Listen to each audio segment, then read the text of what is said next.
Now, as I was saying before, tonight we will be completing the construction of our Amazon site, pretty much everything except for the Amazon advertising.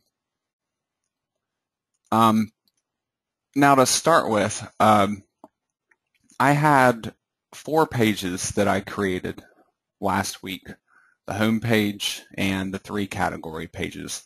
But beyond those, there were another total of 16 pages worth of content that needed to be created on this site.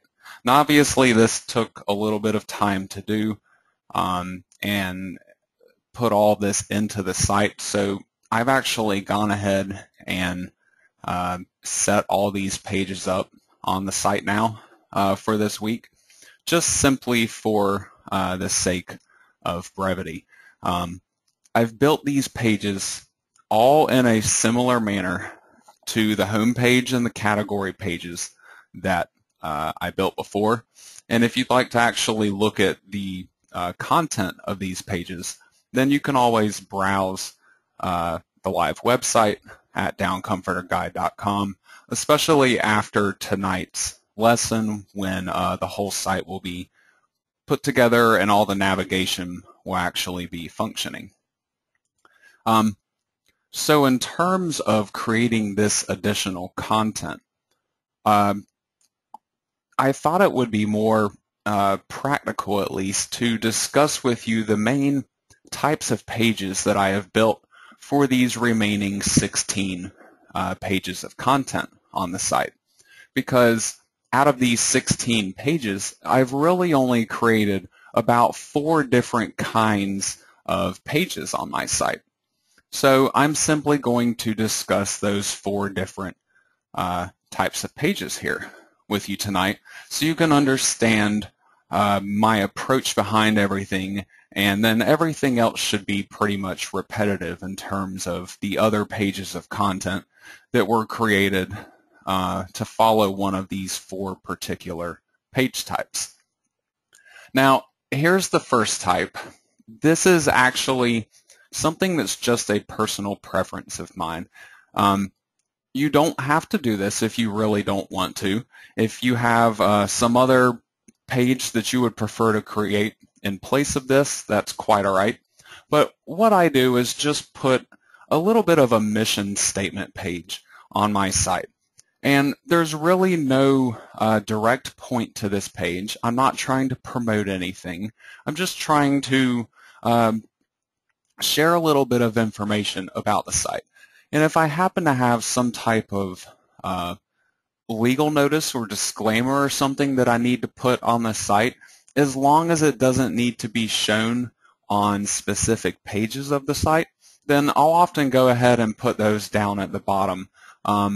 For these Amazon affiliate sites, I tend to put some type of statement at the bottom that just lets the user know that the ads on this site are Amazon ads, and that this site earns a commission if they purchase through those advertisements. Now, I will be putting some type of notice like this on my actual advertising pages throughout the site, but I still just go ahead and add a little bit of information to this About page for that purpose. And again, this is just an informational type of page. It also is just a random page on my site that's not trying to target a particular keyword phrase. And when it comes to getting rankings and making Google believe that you have built a site naturally, I believe that pages that don't target anything are considered to be natural throughout the course of a site. And if all of your pages are targeting one keyword phrase after another, then at least this one page out of all of them can help to break that up a little bit for you. Now, the next type of page that I create, I sometimes use these on sites and other times I don't. It really just depends on the pages that I have planned to build on the site and the way that I have organized those pages. And this is actually a subcategory page. Just like the 3 main category pages that I created last week, which link up to other relational pages throughout my site, this subcategory page is one of those pages that my main category is linking to. But then this page also links up to some additional pages on the site. So it's being created in the same way that I created a category page, except this is going to be linked from a category page and also link out to additional pages as well. So just like with my main category pages, I have some content and information, and then I have 2 sections down here at the bottom that are actually going to be linking up to the additional pages that are relational to this particular subcategory page. And these 2 sections of content at the bottom, I will end up turning these into a custom HTML menu, very similar to what I had done on the home page of the site last week. I'll actually be revisiting this for you guys in just a little while here to show you how that works exactly in terms of putting together that custom HTML menu, because I've created a different one to use for tonight, so you guys get a little bit of variety there. Now the next type of page that I create, and this is the predominant type of page throughout my site, it is an informational page. The entire point of the site is to help people out, to try to solve problems for them or help them avoid them in the first place before it's too late. So a decent majority of the pages on my site are going to actually be these category pages, or these informational pages here. And on some of these informational pages, I have included comparison charts. These are actually really basic HTML tables. If you don't already know how to create HTML tables, you can actually easily find this information online by just searching HTML table. Or you could even check out some of my Techie Masterclass videos on HTML.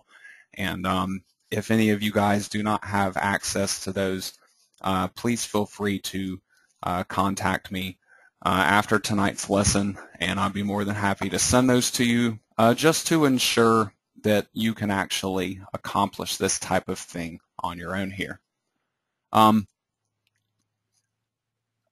Beyond the informational pages, the whole point of these pages, first of all, is to forward traffic along to another portion of my site, what I would call my money pages of my site.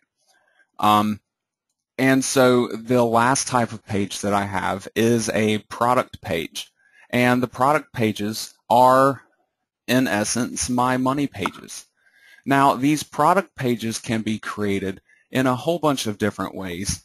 Again, really depending on the products that you're promoting, the price of those products, and how easy they are to sell to consumers, for example. You may want to go with a more direct approach sometimes and create product review pages, but then you can also kind of create a mixture of a product review page and an informational page. For this particular site, at least, this is actually what I have done. I've created a combination of an informational page and a product review page, and then I could go on to promote a single product for this particular brand on this page, or I could even promote multiple products if I wanted to, because when you go for a more informational type of page instead of a product review type of page, then you can actually promote more than one product, because you're not limiting yourself to a very specific product But when you create a product review page, you're pretty much saying that this page is only going to be about that one particular product. And there's really no right or wrong way to go here, guys. I actually recommend that you do some experimenting when it comes to your product pages, because whatever works for one niche may not work for every single niche out there, depending on the products you're trying to promote and the way you're actually going about trying to pre-sale those products. So, try out some of these informational and product review mixture type of pages, and then also try just a flat-out direct product review page that's very blatant in terms of trying to push a sale on a specific product. And just simply see which one works out best. Give it a month or two to sit around on your site and get some traffic through those different pages, and simply see which one is converting better and which one is bringing in more sales for you. Right. Well, I do position, that's kind of the intention here of my informational pages and the informational approach that I have with building these websites is I'm trying to position particular products to be sold depending on what type of content people are viewing on my site. So people come in wanting information on hypoallergenic down comforters, for example, then I'm going to give them the information about that, and then I'm going to try to funnel them along to a specific product page on my site that's going to be relevant to that particular topic. And this will help you target your potential website leads a lot better, and it's honestly a lot easier to get sales this way because you're not just a chicken running around with your head cut off hoping that somebody that lands on a particular page has an interest in that product. You're kind of setting them up and screening out your leads ahead of time. Thank you, Will.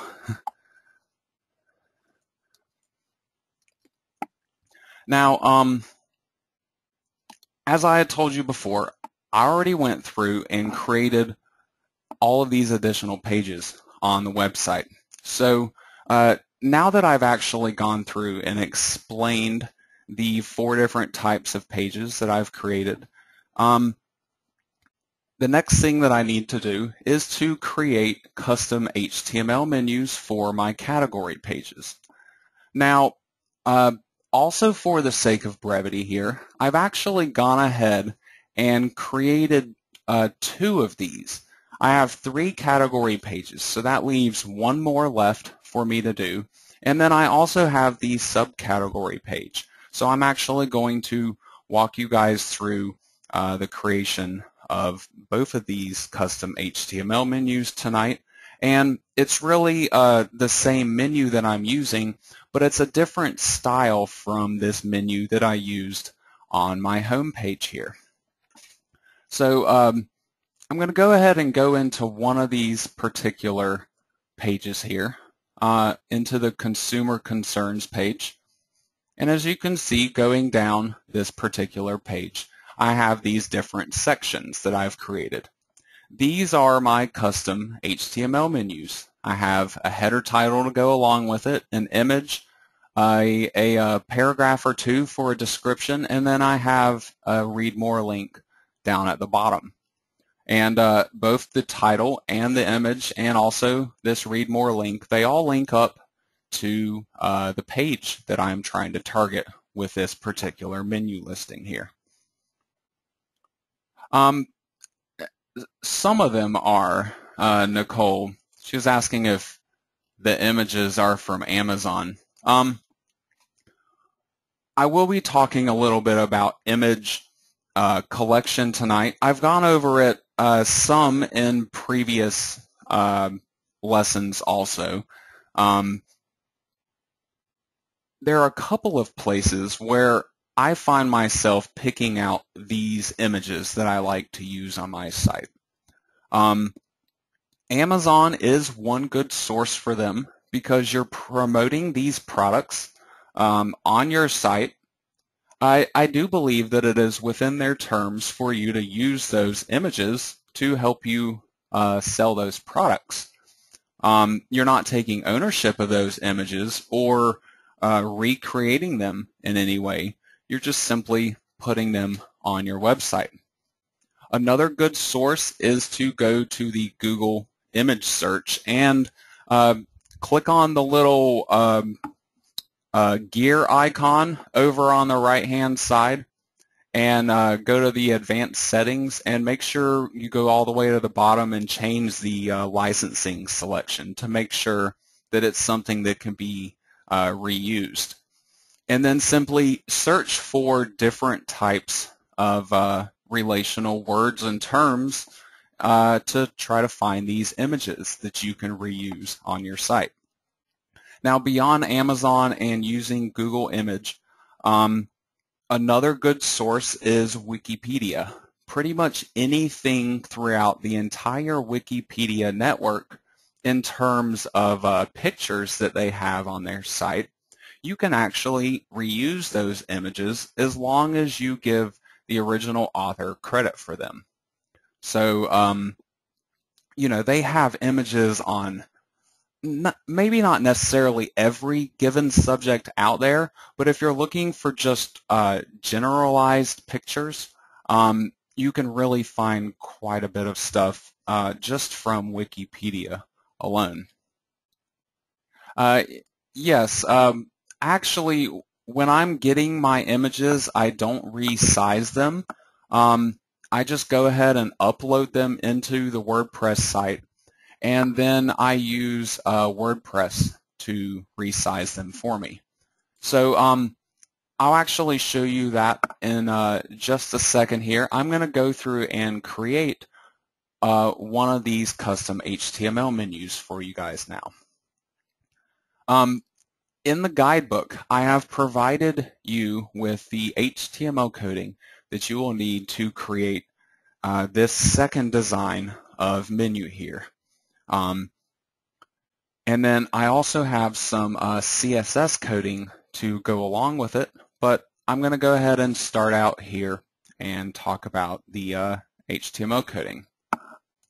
Here is the HTML coding that I've created for you guys, and I have this in the guidebook for you, so you can just simply copy and paste this HTML into your own pages.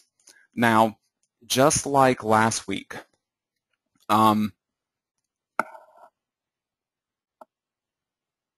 yeah, I'm covering the HTML code well, and the CSS for it, and I'll show you how to put all this together too.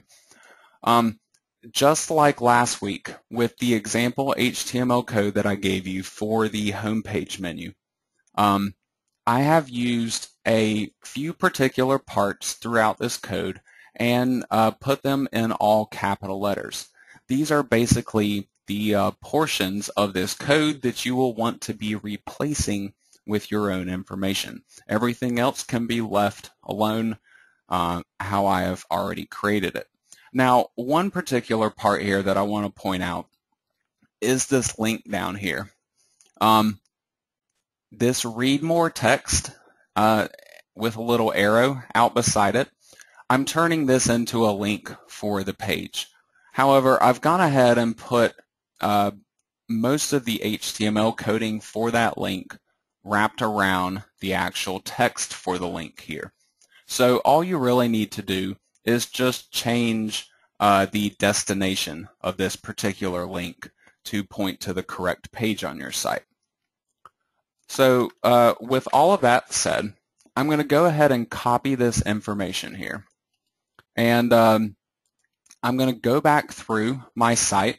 I have left the buying guide here unaltered. This is just simply the basic text that I had created.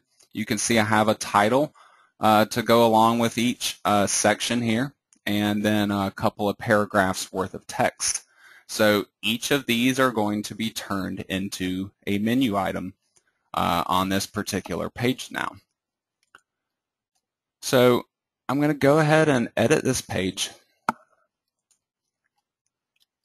Now, you can see my headings right here going down my page. So each time I have a heading, I'm going to be entering in a new menu item. So I'm going to go ahead and start right up here at the top. I'm just going to paste my HTML code directly into the page here.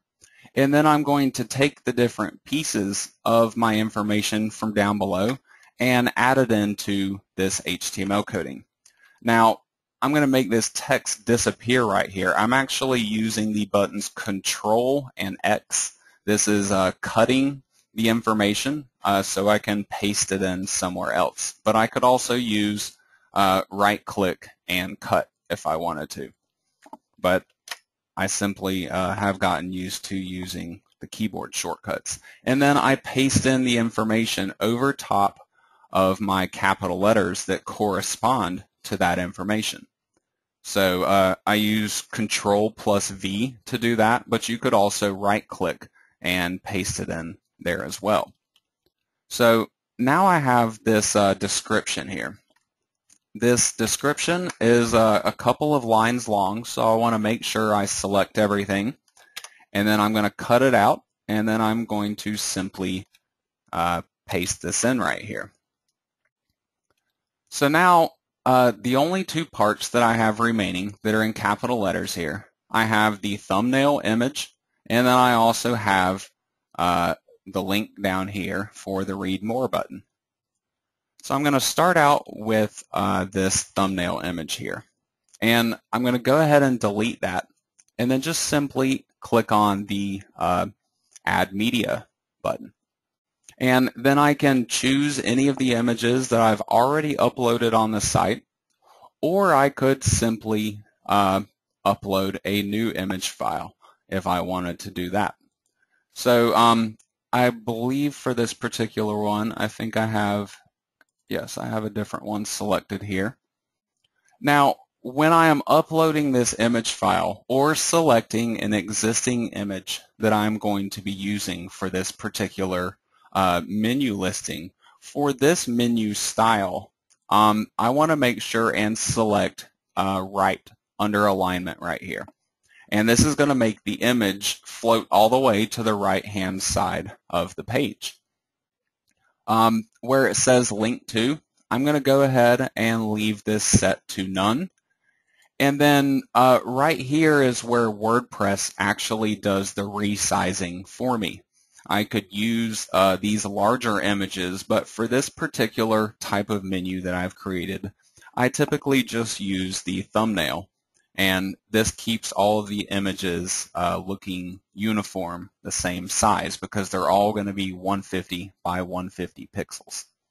So then once I have this information set up on my image, I can simply insert it into the page, and then I have my image HTML code right here. So now all I have left to do is simply create my link. So I'm going to select my header title text up at the top here. I'm going to click on the link button. And this is for the Comforter Sizes page. So all I have to do is simply browse through my listing of existing pages that I've created on the site and find the appropriate page and simply click on the Add Link button. And as you can see, my text Comforter Sizes is now wrapped by this HTML link right here. So I can repeat the same process now using this image and then also using this read more text right here. But ultimately, it's still going to create the exact same HTML coding here. So another option is simply to copy the beginning of the link right here all the way up until you reach your link text. So copy this information, and then I'm going to paste it in at the beginning of my image right here. And then I can also do the same thing for my read more link, except instead of just pasting it in here, I want to make sure and overwrite this entire example link that I had previously had entered in. So now I have the complete link here for the read more text. You can see that the read more text has this closing HTML tag right here for the link. It's also up here on my header title, but it's not on my image yet because I've been creating this link manually. So I'm just going to paste in this closing tag right here. And this just closes off the HTML link. So anything in between these two tags will be the content that is actually linked. So once I'm done with this, just to ensure that WordPress doesn't mess with the formatting of this HTML code here, I'm actually going to delete all of the line returns from this HTML coding. Now, if you noticed, I did not delete the blank line that existed right here in the middle of my description, because I still want this blank line to remain, whereas all the other ones, they should not be blank lines. They should just be HTML code running all together. So now all I have to do is simply repeat this same process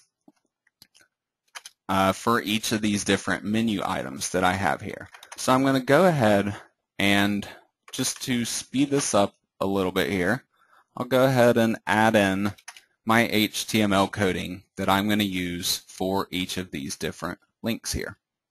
So now, starting up with the top one that I need to edit, I simply go through and move my information to the appropriate areas here. I go down to the next one and do the same thing there.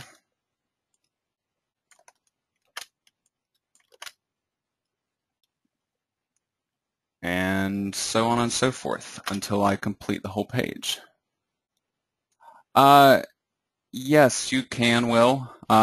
Will is asking if you can go back and change the 150 by 150 image dimensions at a later time if you wanted to.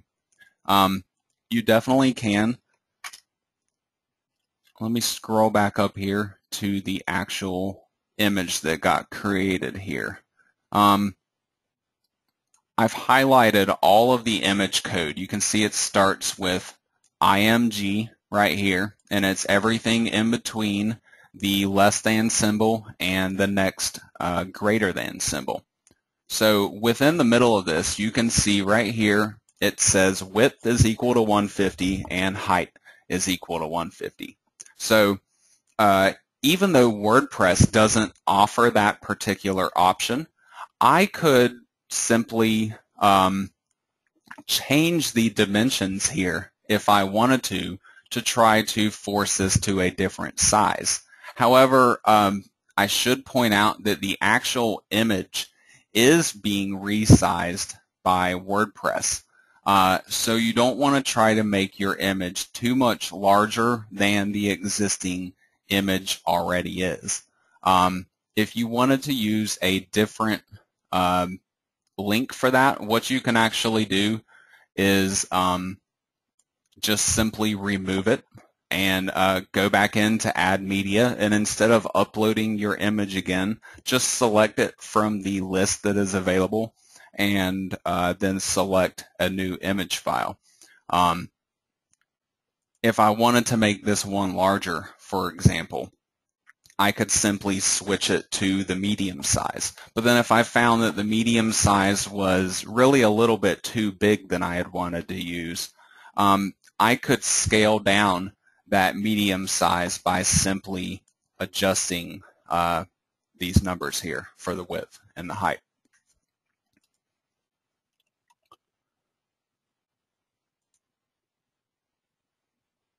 Yeah, cool. Okay. Let's see, where to leave off down here. And I've got one more to do here.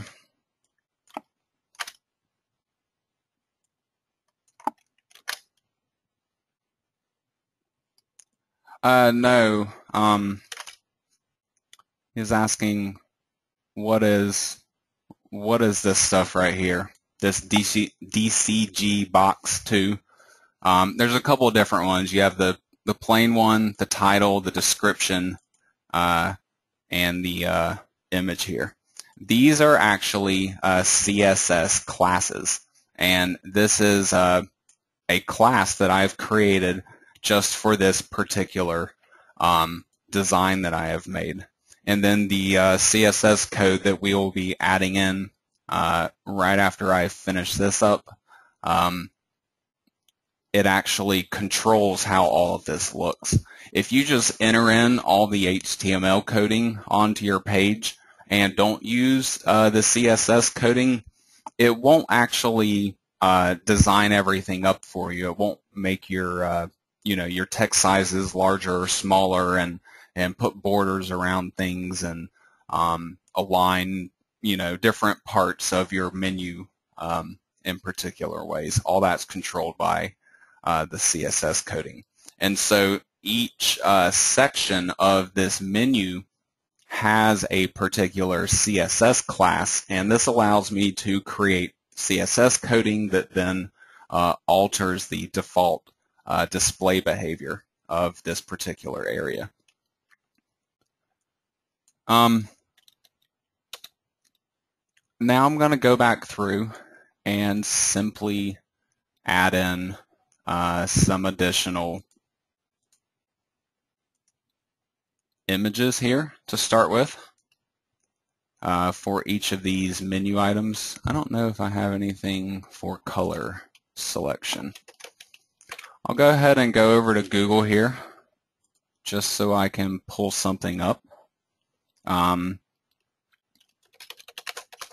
thinking like a color wheel.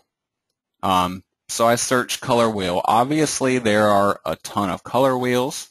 However, I want to make sure that I'm at least getting something that is licensed to allow me to use it. So I could pick whichever one of these I really wanted to. This is just the idea that I had in terms of a simple image that I could use where if people looked at it, it might give them some type of initial thought. I'm going to go ahead and pick this particular one. It's just, it's pretty basic and straightforward. So then I can return to my page here and simply upload this image file now.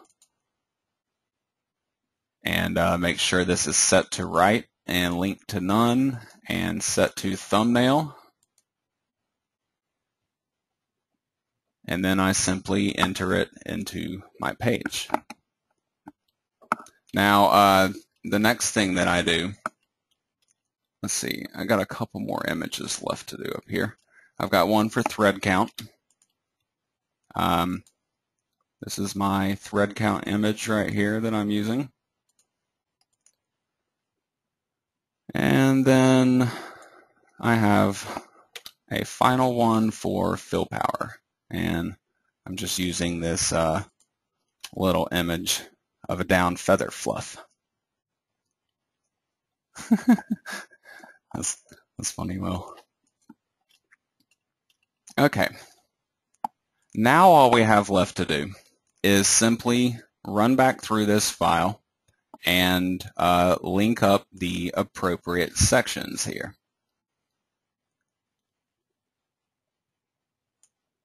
There's my fill power link. So now I can simply copy this and oops, I accidentally linked that one up here to the media file. Okay, so I have those three set. I'm not going to add in this final one. I had accidentally left this set to link to the media file. So I simply change this around here. And then I'm going to continue on through the rest of these pages and add all of the appropriate links here.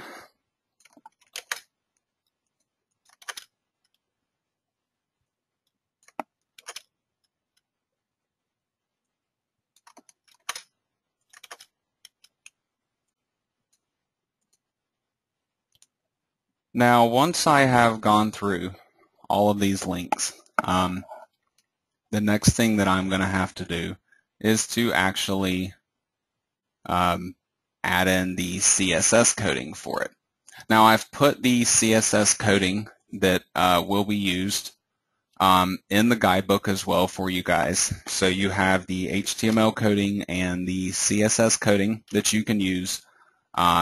The CSS, you don't have to make any changes to it. You can just use it as I have presented it to you in the guidebook. However, if you're comfortable with that type of stuff, please feel free to make your own changes to it and, kind of adapt it to your own uses. All right, here's my last link. And I'm all done with this page now. Now, the final thing here, once again, I need to clear out all of my line breaks. Now, if the line breaks are hard to recognize in your WordPress site, just open up a notepad file and do it there. As you can see, like right here, I will clear out this line break, but this line right here, I don't want to remove this because this isn't a line break. This is the previous line up here being wrapped down below. So it's a lot easier to kind of pick this out if you're using a notepad file. But if you're familiar with the HTML coding, then you could probably just look at it like I'm doing here. Okay, one more to do here, and then I'll be able to move on. As you can see, this is why I didn't leave all 4 of these to do tonight for you guys, because this would definitely get a little bit repetitive here. So once I'm done with this page and all my HTML coding, I can go ahead and update it here. Let's see, I'll go ahead and pause for these couple of questions.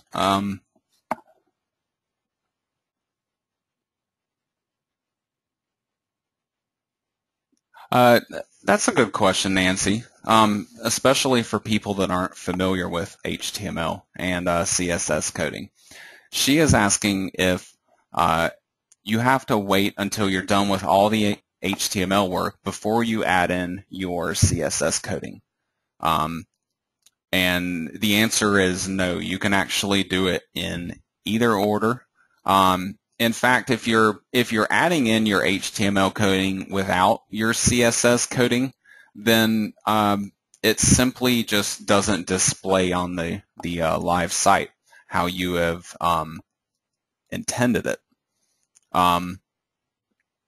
So it can really be done in any order. Once you've put in the CSS, then you can still go back in and add new HTML to your pages, or even make some corrections to your existing code, for example.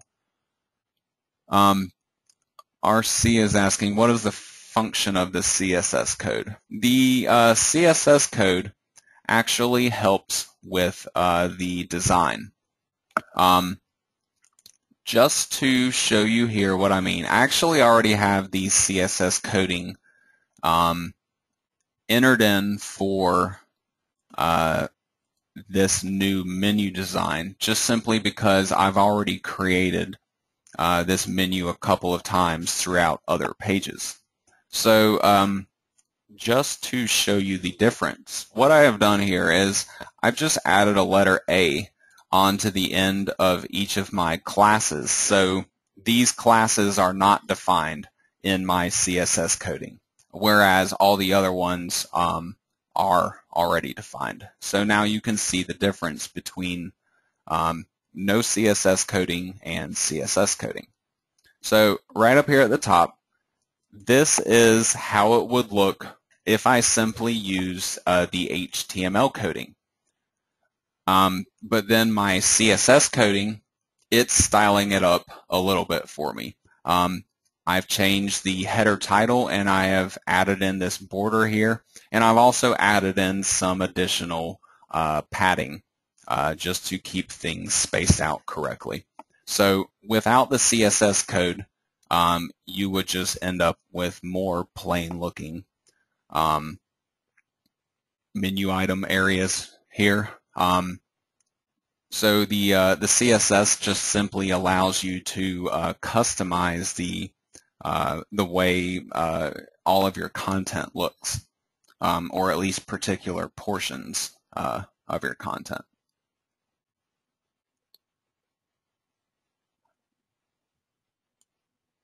Okay, let's see. It looks like Will, your question here is about the next part. Yeah, it does. It does make a nice visual difference, Linda.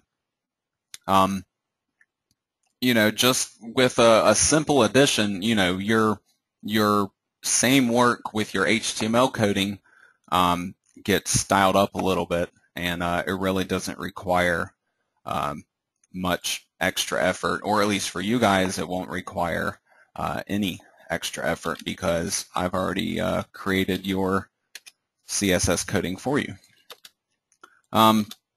So now I'm gonna readjust these classes right here, just so I can set this first menu item back to the way it is supposed to be. Now, to set my CSS coding, this works in the same way that it did last week when we were setting the CSS coding for the homepage menu that we created. So I'm going to go into the Weaver 2 admin now and just go to the Advanced Options tab and then to the Head Section tab right here, and scroll down and look for the Custom CSS Rules.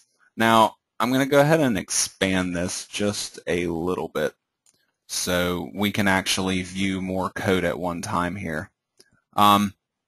If you notice at the top, I have this DCG box. This is actually from my homepage menu that I created. Anything that starts with the DCG box will apply to that homepage menu. But if I scroll down all the way to the bottom, you can see that it switches over right here to DCG box 2, and then everything below that is beginning with DCG box 2.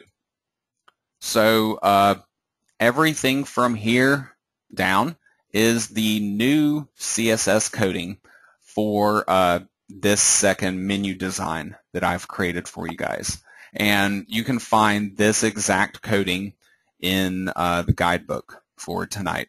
So you can just simply copy and paste that into your own site. This is the page where you paste it in. Just scroll all the way to the bottom of your CSS rules text box here, and make sure you don't mess with your closing curly bracket from your previous CSS code, and just simply create a new line and then paste in all of this new CSS coding that I've included in the guidebook for you. And then save your settings, and then wherever you use this custom HTML menu throughout your site, it will automatically style it for you, just like it is done on this particular page.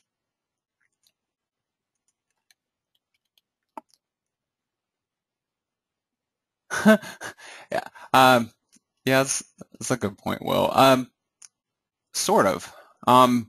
Will said all of that code creates the larger text, graphic line, and extra spacing. Pretty much.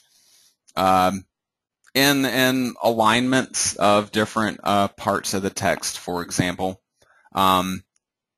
you can see different padding that's used, and alignment of text. I specifically set a width for the area that the image occupies.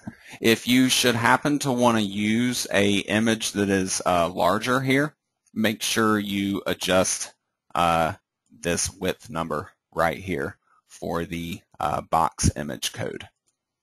And then, other parts of it, it's text sizes and borders. There's actually 2 different borders on this particular design. It's kind of hard to tell when you just look at it briefly, but if you look closely enough at these borders right here, it's actually 2 different colors of borders butting up right up against each other. And it's just a little design trick that I've used for a while. It kind of helps to give it a slightly 3D appearance by simply using a different color shade, for example.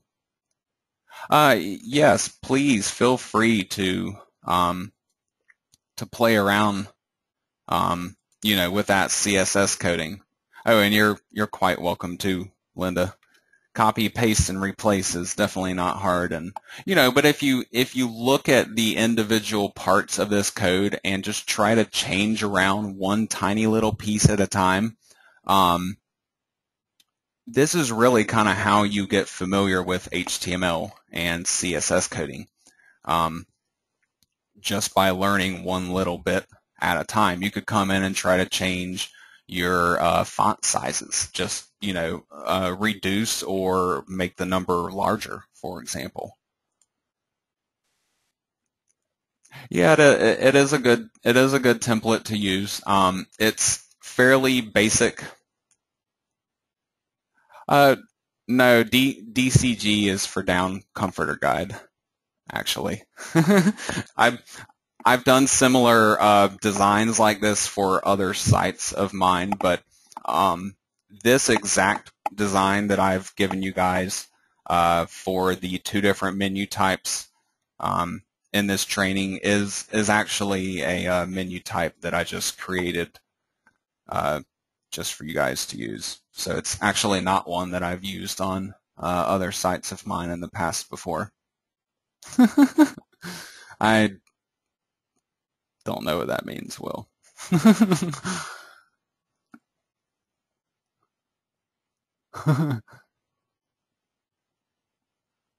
Saying I'm a down comforter kind of guy.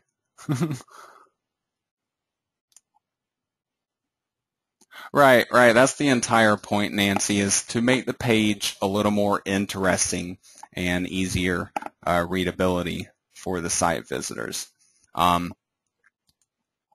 Basically, my objective with building these sites, beyond having the informational content and trying to structure everything in a particular way, is I don't want to have too much just big portions of plain text on my site. I want to try to break out all that up as much as I possibly can. And you can simply do this by using CSS code like this, for example, using HTML list and headers along with your paragraphs of text. And then you could even do really simple stuff like just simply add in images. I'll actually be walking through some of that stuff at the end of tonight's lesson for you guys.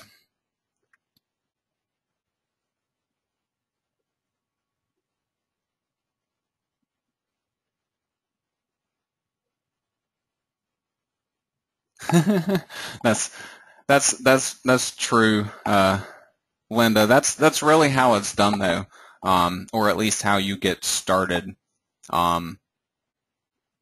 learning. Just try to learn one piece at a time. I guess this kind of also ties in to what Mike is asking here. How long did it take to learn all of this, the CSS? It looks so complicated. It's complicated if you try to look at everything all at one time, but if you just try to look at one particular line of the CSS coding, it's really not that difficult to understand one piece of it at a time. And if you're not sure about what something does, the text here on the left-hand side of each of these colons, if you simply search this text in Google, for example, it'll tell you all about it and tell you what the values are that are supposed to go with this particular command. Everything on the left side here is a CSS command, and then everything on the right side is the value for that command. And then the curly brackets here, these group the commands together, and the text that goes right before it, this is the CSS identifier that is used to apply this group of commands to HTML elements that have this particular identifier. And these identifiers are the classes that I had used with my pages. You can see right here, DCG box 2, and over in my CSS coding, DCG box 2. So everything within the curly brackets applies to that particular box.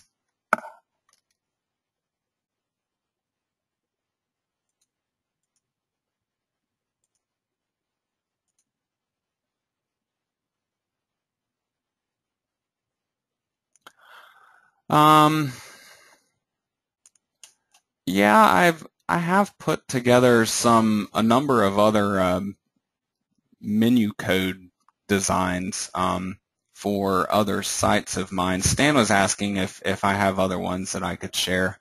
I'll make myself a note, and I could try to collect some of those for you guys and add them to the AMC page where I put all the guidebooks and the videos up at. I should be able to add at least a couple more in there.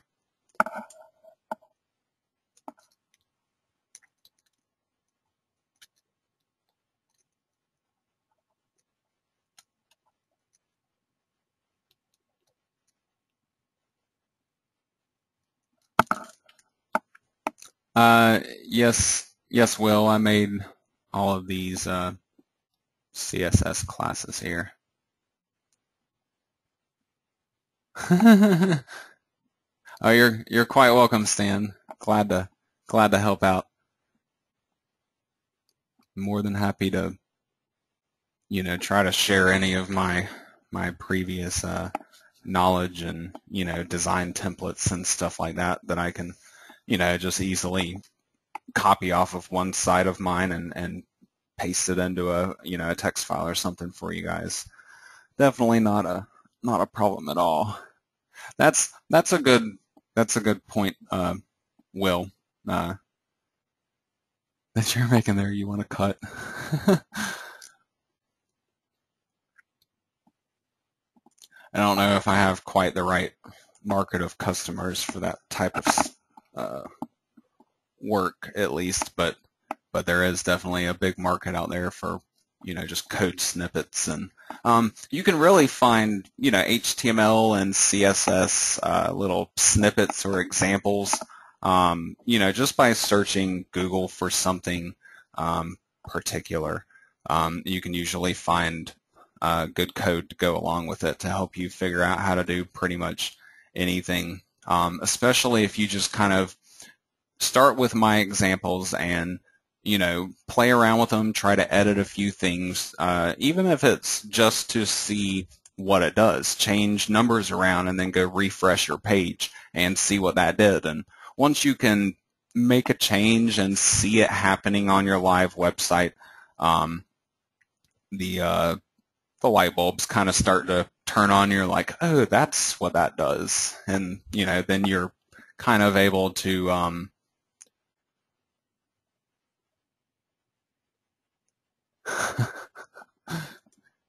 You're funny, Will.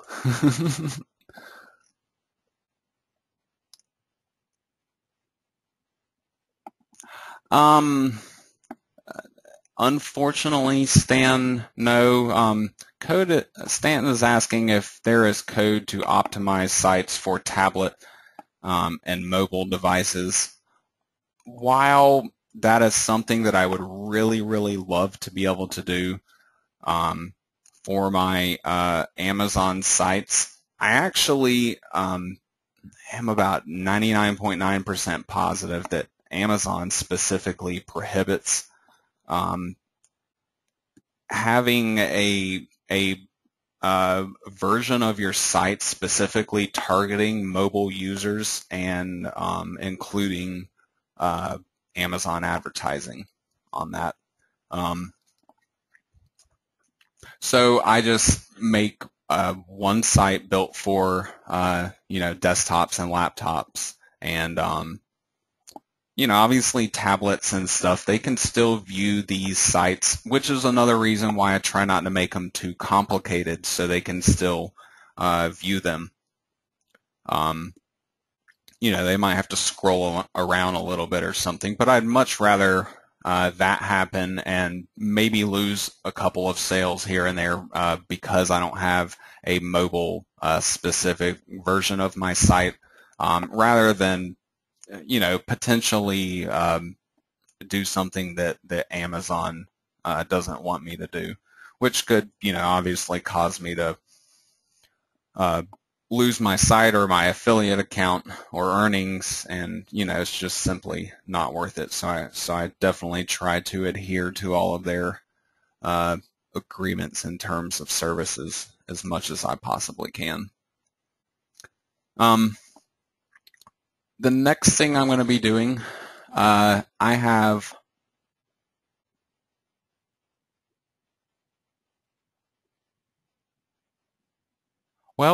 actually, now that I think about it, I have one more subcategory page here. Let's see, Penzon is my other subcategory page. Down here at the bottom, Pyrenees and Primaloft, I do the exact same thing with this subcategory page, and in terms of creating the custom HTML menu, just like I had done just a few minutes ago for you guys. Even though it's a different type of page on my site, this is a subcategory page instead of a category page.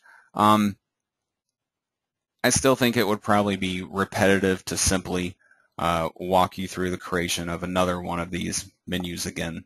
So I can go back and do this after the class is over, or maybe even at the end of the class if we have enough time to do that. But for now, I will go ahead and continue on to the next part. Right, I kind of agree with that, Will. He's saying that mobile, in a way, it's kind of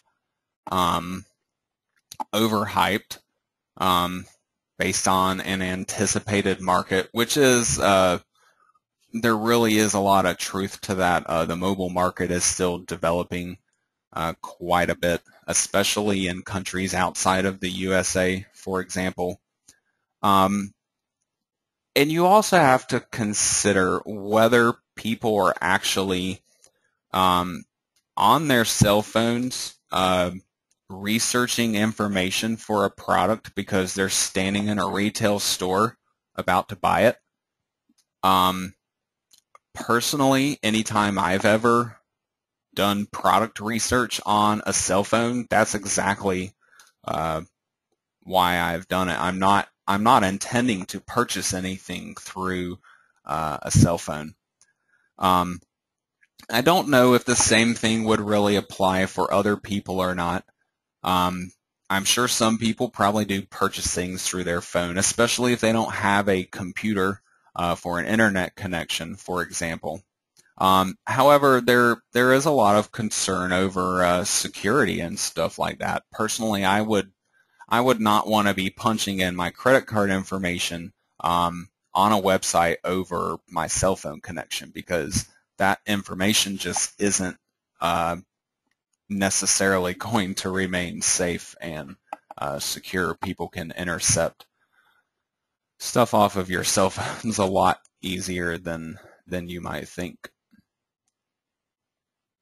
They even have devices where like somebody can walk by your purse or something and swipe something by it and get stuff off of your cell phone, or make a charge on your credit card, or pull your credit card numbers off of your wallet sitting inside your purse. It's definitely getting into some sketchy territory.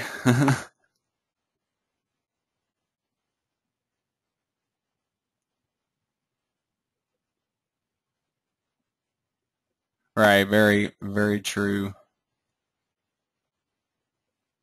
Peter.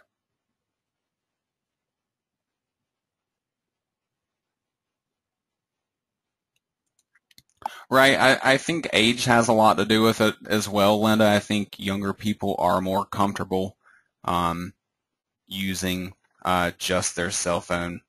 Um, does that make me old?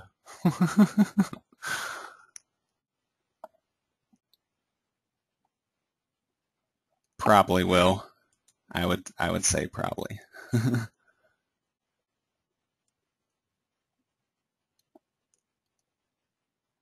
Um, I might have to look into that, Bernie, to give you. I don't want to tell you something now and be wrong about it. I don't remember the exact wording um, of that affiliate agreement. He's asking if you can make the site responsive so it displays better on mobile, for example, if that does not violate Amazon rules. I I will be sure to. I'm making myself a note about that now, and I will look that up. I just need to read back through the Amazon agreement, um, which can take a while. That thing is huge. But I will be sure to let you guys know about that. Actually, next week might even be a good time for me to do that, because I will be doing some Amazon stuff. Like next week is all about Amazon. So,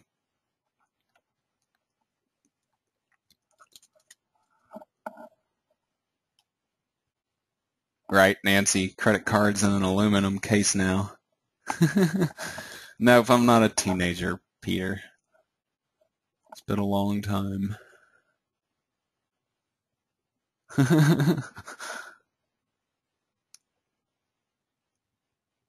Right, that's very true, Linda. 5 or 10 years in age makes a ton of difference. Like from a 20 to a 30-year-old is like night and day. Even from a 25-year-old to a 30-year-old, I feel like is kind of night and day. My I am still kind of young. I'm about to be turning 31.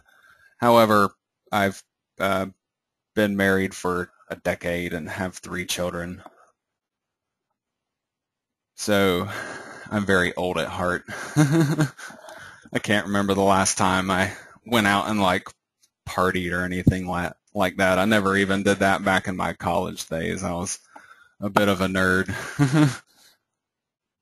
That and my father raised me kind of old-fashioned.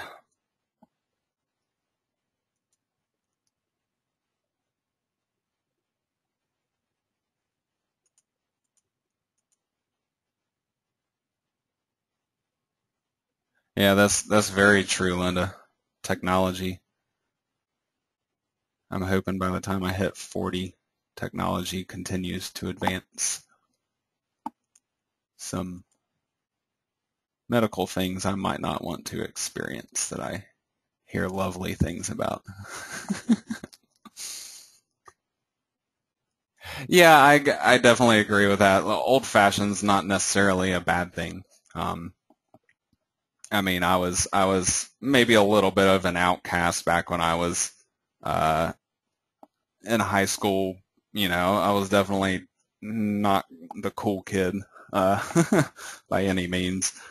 Um, But you know, now that I'm older, I look back at the cool kids and I'm just like, you know, they're doing nothing with their lives, and you know, they're still single and running around every night partying, and you know, I'm happy of where my life has gone. I'm happy to be married and have children, and you know, when I get older, I will be loved by many and not just myself. Yeah, I'll take a self-driving Mercedes too, Alice. Let me know where you get those at. I'll sign me up for one, as long as they're free.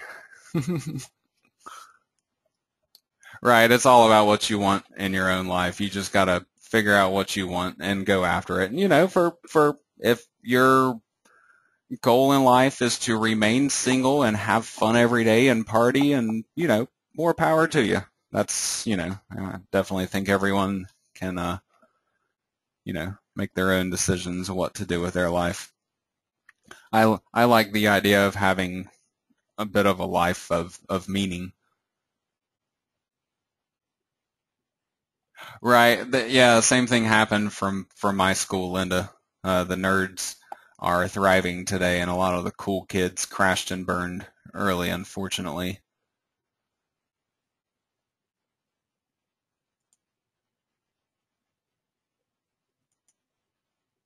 Strawberry? I don't know what strawberry is in reference to, Will. You say some random stuff sometimes. It's okay though.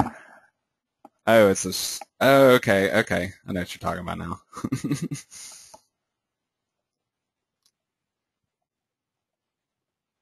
That's a good point. If there weren't partiers that did their life a little recklessly, then I might not know that that's not what I wanted from my life. So, never thought of it that way before, Peter. It's good. Very good point. Okay, I'm going to try to get back on track here, guys. I still got plenty more to cover. Yeah, enough therapy time. The next step here that I do on my sites is to interlink the content of my site pages.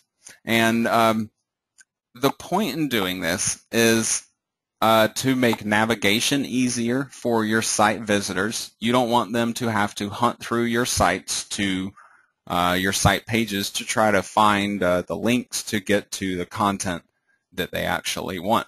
If you have a page on your site about a particular topic, and that topic is mentioned through the content of another page on your site, it simply makes sense for a link to point, you know, from one page to another on your site.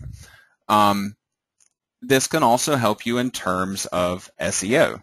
But again, just like with anything keyword related, do not overuse your keywords with your links, especially these links that we're going to create actually in the content of our site pages here. Now, this interlinking, you can actually accomplish this one of two ways. You could obviously do this manually. If you have very particular pages of your site where you want to forward people from that page to another specific page of your site, then you may want to take the time to go through and do this type of thing manually. However, if you have a really large site, or if you plan on updating the content of your site on a regular basis in terms of creating new content for your site, then automatic may be a better option for you, simply because, you know, let's say I have a 20-page website and I create a new page on it, and I want all instances of a particular word or keyword phrase on my site to link to that new page, then I would have to go back through and edit all 20 pages of my site to manually create those links. So automatic can be helpful, especially if you're not too horribly concerned with the positioning of those links or exactly where they are occurring. Now, for my particular website, where I have a lot of informational pages that I want to be getting directed along to a very specific set of product pages, I might be a little bit better off here going for some manual linking over the automatic linking. However, obviously, all of you guys probably know how to create a link in your content at this point already. You just highlight a word or a couple of words and click on the link button, and then simply find the page that you want to link up to. So I thought instead of walking you through a bunch of boring link creation like that I would actually show you how to accomplish the automatic linking method instead here. That way you could, set up the automatic method and see how it looks, see if it works for your intended purpose or not, and then if it doesn't, you can always just simply deactivate it and then create your links manually. It will not automatically change the actual content of your pages by using the automatic link process here that I'm going to show you guys. And all of this is done through our SEO plugin, so I don't even need to install anything new here. All I want to do is go down to this deep link juggernaut page. Now on this page, you can see that I already have one existing link set up here already for Primaloft, and it is pointing to the Primaloft page on my site. You can decide to create your pages and your links on this page right here if you want to. But there's another option, another way that you can do that, and I will show you that here in just a second.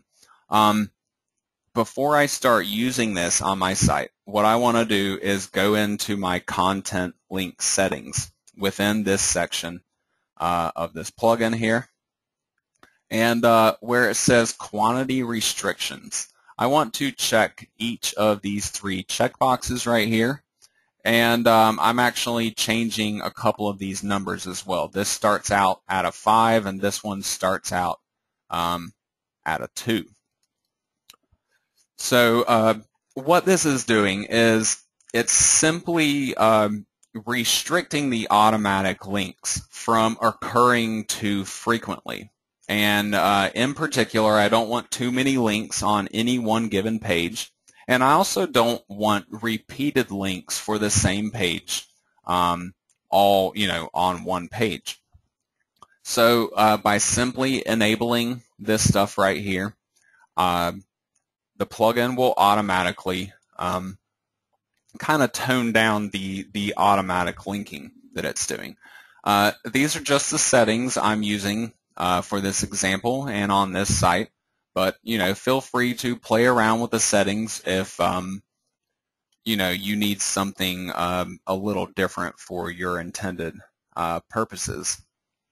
You may, for example, you may want to have 2 links that can point to the same page from one particular original page instead of just allowing one. So you would want to change both of these text boxes to a 2, for example.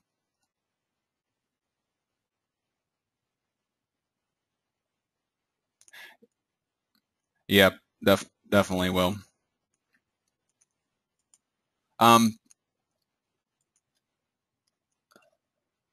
The next step here, once you have changed your link settings, you save your changes. As I was saying before, you could create your new auto links right here by simply adding in the anchor text and then providing a destination. and it'll help you. You can provide a URL, or if you start typing in like the name of a page on your site, it'll start pre-filling that in for you as well.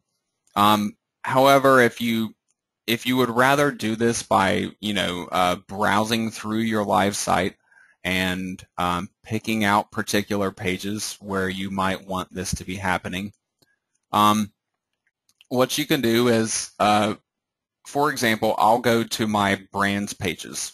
These are going to be all my product pages throughout my site here. So these are ultimately the pages where I want my visitors to end up.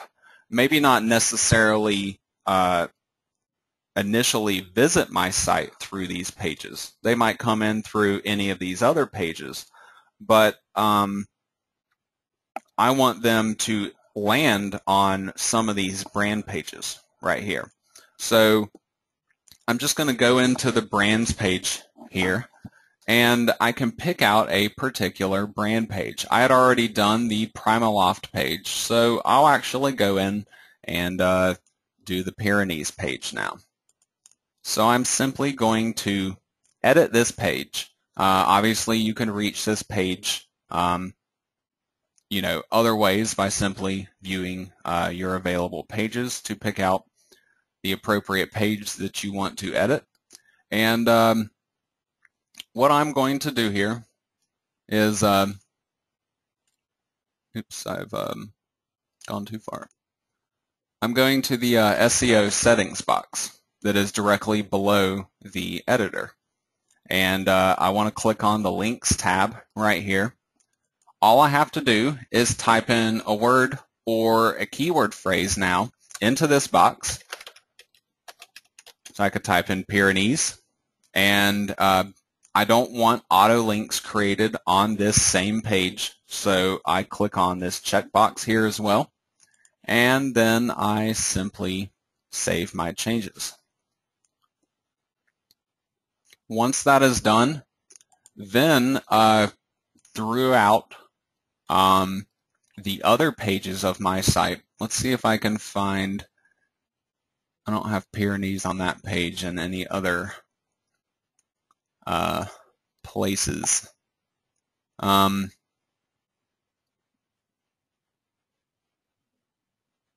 can't recall offhand where I have mentioned Pyrenees. Anywhere else in my content that I have mentioned Pyrenees now, the very first occurrence of it, I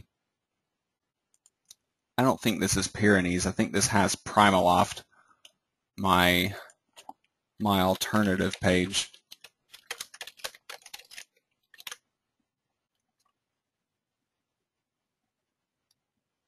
Of course, I typed in the wrong link. I haven't completed all these links here on this home page yet.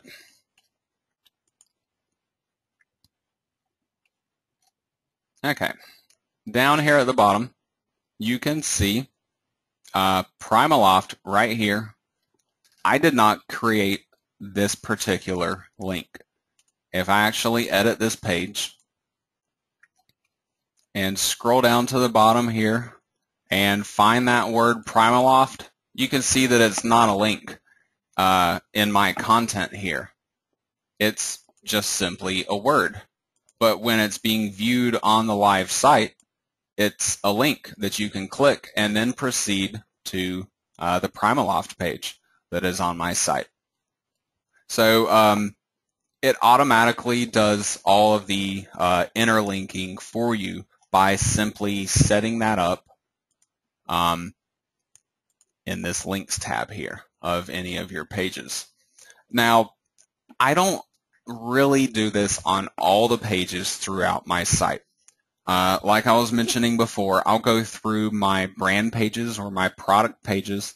Basically, any page where I want people to end up on, I can simply go on those pages and set up an auto link for them, and then other pages on my site that mention those terms will then funnel the traffic into those pages for me automatically, and I don't have to actually go through and create those links manually.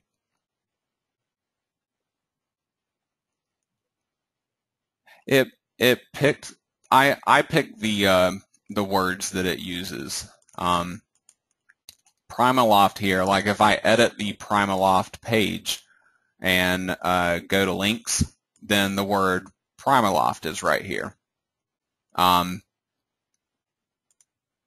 see. Go back to the down alternative page right here. So you can see Primaloft gets linked because that's what I entered in. If when there is more than one. Okay. When there is more than one Primaloft on the page, it automatically selects the first one that it runs across. The reason why it's not selecting this title right here is actually because of a setting in Deep Link Juggernaut that I have specified. Under the content link settings, the same page I was on before, you have tag restrictions down here. So I actually added in the strong tag, which is what I'm using for my header titles in my content, because I don't want those to actually get turned into auto links. So by simply entering in that strong tag there, then it ignores this word that's in a strong tag and it takes the first occurrence of it. Now if I wanted it to link up with this second occurrence down here at the bottom as well, then all I would do is simply change these to the number 2. And then I can refresh my page. And, oh wait, it actually linked up this one. I didn't see that before. So I would have to actually have this one set to a 3 for it to catch this very last Primaloft down at the bottom here. Okay, cool. Okay, glad that helped, at least walking through that. Now, the words that you're choosing here,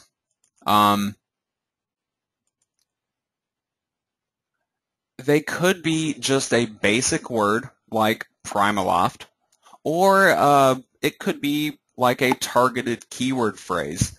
However, I try to strip down that keyword phrase to the basic word that corresponds to my page. Obviously, on my Primaloft page here, my title is Pins on Primaloft, and that product is a hypoallergenic alternative down comforter.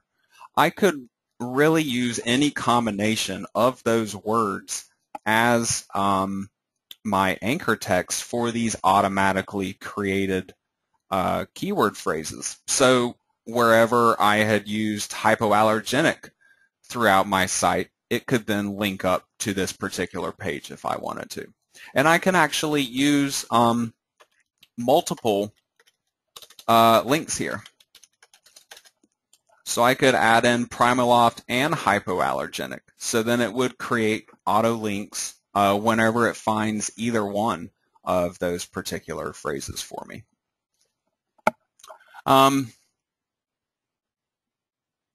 Okay, yeah, I can show you that. Nicole, she's asking about manual linking. How do you put the link together?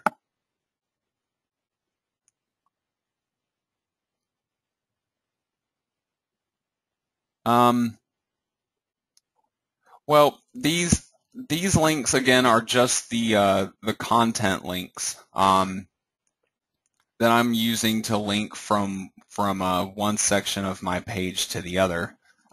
For example, though, if I wanted to create this Primaloft text right here and turn this into a manual link to link to my Primaloft page, I can walk you through an example of that real quick. All I would do is edit my page and select the exact word or words that I want to be turned into a link.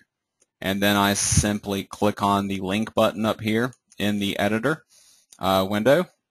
And then all I have to do is find my page in the list down below. If you have a ton of pages, you can even search, like I could type in Primaloft right here, and it'll search. And it's not just looking in the title, but this will actually, this is one way that you can find out really quickly and easily what other pages throughout your site use a particular word or phrase. So all of these pages on my site actually mention Primaloft. So all of these pages will be creating an automatic link to my Primaloft page. But for this manual link, all I have to do is click on Primaloft right here and simply add the link into the page. So now I have this Primaloft word surrounded by HTML code for a link right here. And then I could update my page and view it. And then down at the bottom I should have 3 links here. These 2 were automatically created for me, and then this one I have manually created myself. Now in terms of any other linking that's being done on the site, obviously the menu links here, the custom HTML menus that I've created, these are linked up to other pages throughout the site in the same manner, and actually need to visit this one particular page here.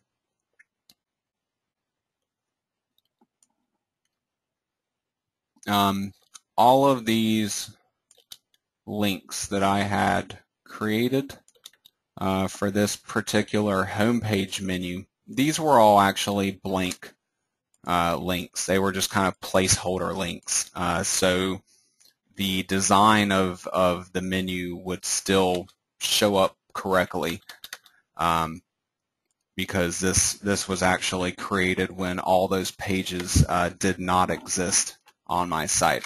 So I can go back and remove my placeholder links now and simply select my different content pages here to add in the links. So the same manual linking, can be done for your menus or just for your ordinary content. Really just whatever works the best for you. Let's see, I got a couple more of these to go here, and then I've got a little bit more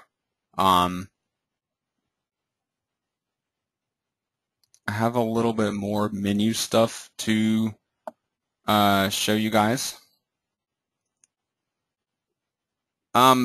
Stan, are you talking about like a sitemap on your page where it's an actual page on your site for a sitemap where it's just basically listing the links for various pages? Yeah,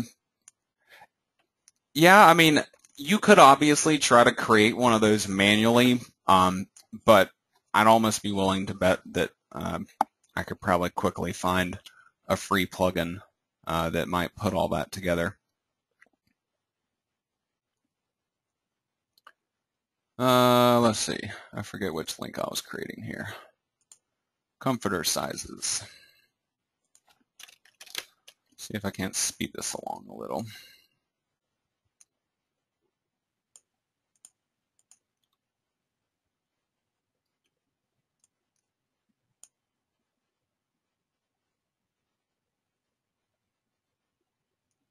Yeah, I mean, overall, this, all of this was definitely a lot more work than I would want to be trying to do live. I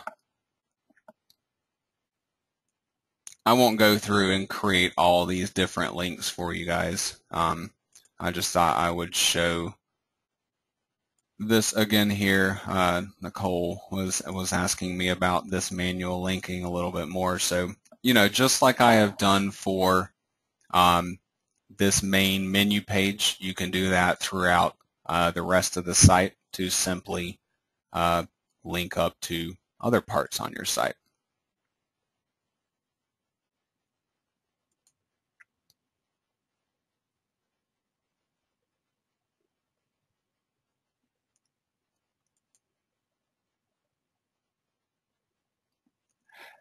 Yeah, I've used that plugin before too, Linda. That creates an XML sitemap. It doesn't actually create a page on the site that is a sitemap, though, does it?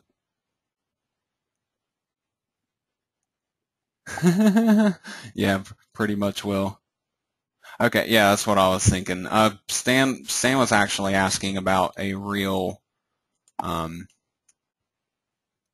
HTML page on the site.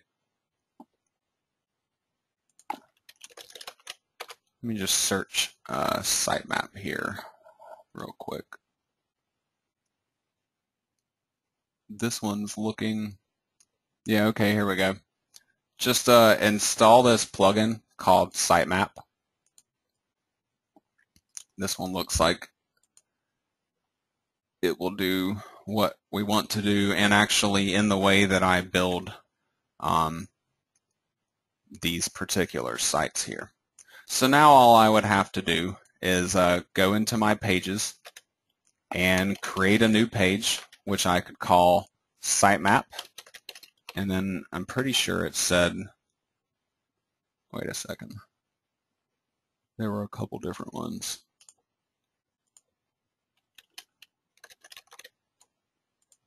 Let me make sure I got the right one to use here. Okay, it's page list. See right here, there's different shortcodes. A tree of all pages on the site, a tree of subpages to the current page. There's a couple of different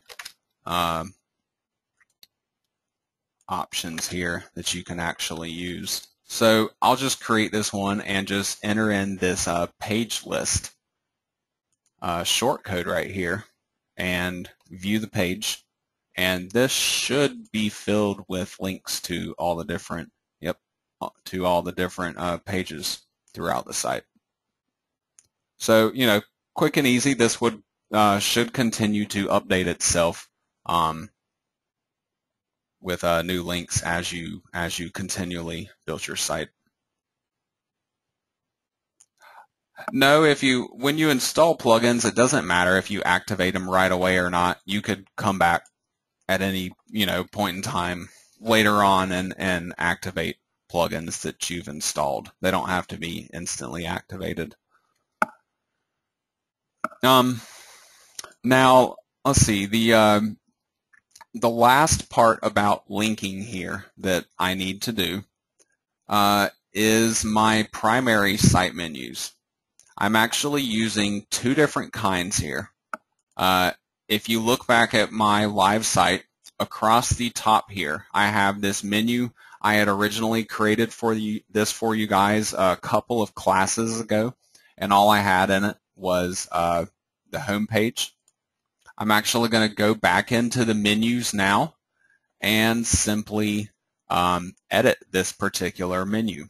Instead of just having a home page link here, I'm actually going to add in links for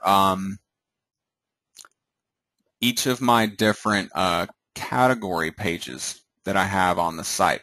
And I'm also going to add in a link for my About Us page as well.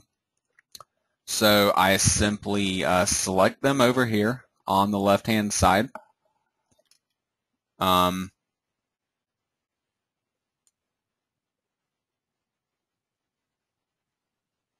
could also add in my sitemap there as well. It's not showing me all of them though. Here we go. There's brands. So I select About Us, Consumer Concerns, my brands page, and then the last one, well, I can select my sitemap, and then I have the buying guide page. So now that I have all these selected, all I do is just click on Add to Menu, and it adds all of these in over here for me. But as you can see, some of these links are really long. I obviously would not want all of this to be the link that I am using for this particular menu item. So what I actually do is I'll usually take the page title and actually paste it in as the title attribute right here. And then for the actual text for the link, I'll simply shorten this to something that is still meaningful. So I can shorten this to consumer concerns. I can shorten this one to simply say brands.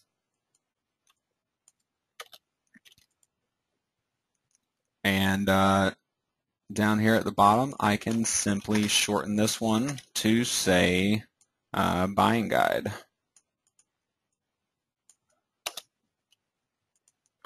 So now I'll save my menu. You can see after I save it, it shortens all the names that it's showing me here. This makes it a little bit easier for me to now just simply go back and drag and drop these items and sort them up in a different way, whatever will work good for my site, whatever order I want to have these navigation links displayed in. I just drag and drop to change the order. I save my changes by clicking on the button up here, and then I can return to my live site and refresh it, and now I have links up at the top of my site for each of my brand pages, my buying guide, my consumer concerns, and my brands. And then I also have a link for that sitemap that I just created with that other plugin, and even for the About Us page as well. So this takes care of the top menu for me. This shows up throughout all the different pages of my site. No matter what page I'm on, these links will always be there and accessible for me. So now the next thing that I'm actually looking to do, I have another kind of menu that I want to create. You can see over here in the left-hand or in the right-hand sidebar here, it's blank on this particular page. But if I flip over to this other category here, I have a sidebar menu set up. And whatever pages are within this particular category show up in this sidebar menu, except this sidebar menu is only showing up on this brand page and on any of these other pages. So if I click on one of these other pages here, I can simply quickly browse through all of my different consumer concerns articles. And my sidebar is not loaded up with 15 or 20 different links for every single page throughout my site. So I'm going to show you guys how you can actually accomplish this, and I will create it on the brands page. I've gone ahead and added this in to my buying guide pages and my consumer concerns pages. So in the live tutorial for you guys tonight, I'm going to create this final one for the brands pages, so you can actually see how all this works. No, I don't get it. I'm not getting into pull-down menus. Actually, I'm pretty sure, depending on what theme you are using, I'm pretty sure Weaver can do this. To make a drop-down menu, let's say all of these were pages under my buying guide category, and I wanted them to be part of a drop-down menu. Just slide them over a little bit like this and save the changes, and I'm pretty sure that will turn it into a drop-down menu now. So buying guide right here, and then when I hover over it, then it is a drop-down menu.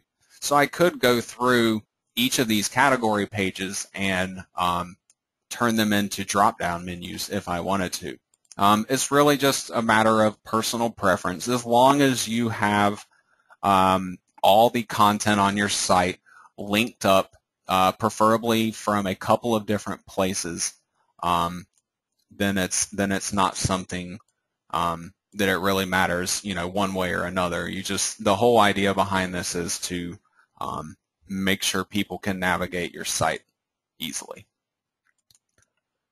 And then sometimes, to maintain a little bit of direction, like, how I will only have my consumer concerns pages within this consumer concerns section.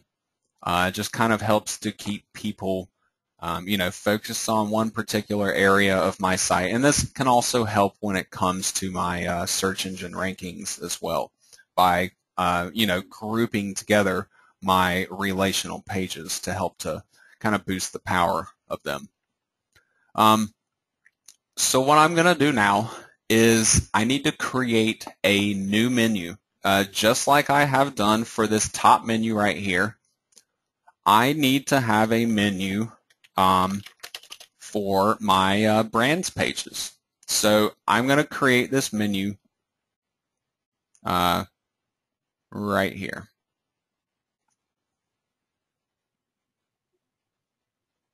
How do you put the sitemap in the footer below the Down Comforter Guide 2013? It could be done in a number of different ways, Nicole.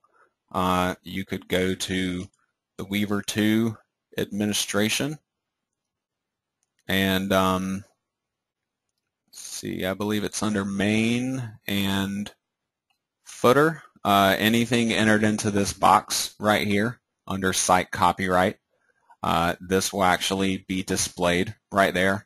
But then you can also add other content to the footer. There's one note here that it says you can go to advanced options and HTML to do that. But actually what I would probably recommend to do, since if you're talking about, let me make sure we're on the same page here. You're saying how would you add all of these sitemap links down? Okay. Your best bet to do that might actually be to use a widget, I am thinking. All you would have to do is take this Weaver 2 text widget right here and drag it into place. I'm thinking the best choice here would be this first footer widget area. And then all I would have to actually do, oh wait a second, that's not the right one. Hold on.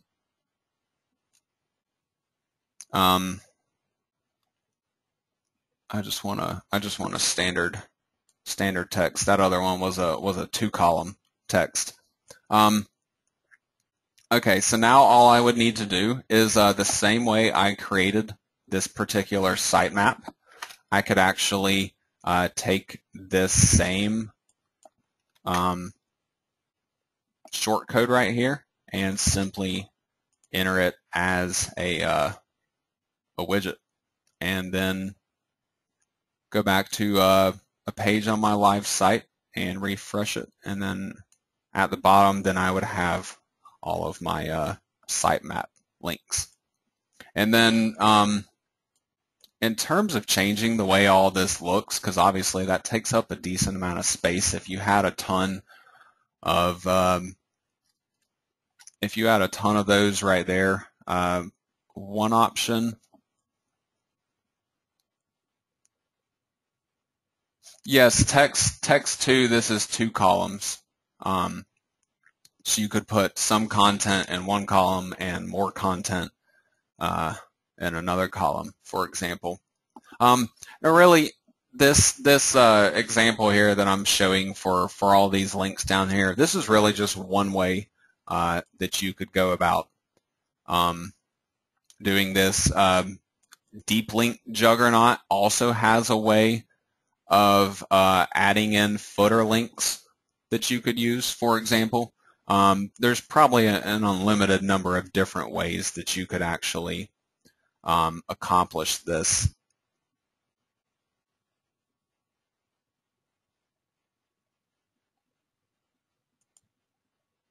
Right, I agree, Linda. Like I've done, I'd probably recommend putting just a link to your sitemap, like, up in your menu or something, having all your links down at the bottom of the page might be a little bit overkill.